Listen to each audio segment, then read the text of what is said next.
Hello guys, আসসালামু আলাইকুম। তো সৌদি আরবে আছি বর্তমান মেলা দিন ধরে। যদি নতুন একটা ঠান্ডা আইছে, যদি নতুন ঠান্ডা না খাই তাহলে তো হয় না। তো এটা নতুন দেখি, এটা টেস্ট করে দেখি। তো এটা দেখাচ্ছে তাল গাছের রস নাকি খেজুর গাছের রস, বুঝতেছি না। খাইয়া নয়, খাইলে বুঝতে পারবো যেটা মানে আসলে কিসের রস, কেমন লাগে। তারপরে আসলে রিভিউটা দিতেছি। দাম বেশি না। তো যারা নতুন নতুন ঠান্ডা খাইতে ইচ্ছুক টাস করে চলে যান। তো যাই হোক, সমস্যা নাই, আপনারা দেখেন।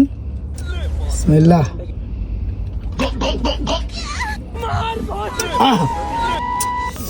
যেরকম ভাবছি ওরকম না, কুলরেডের আশপাশ দেয়।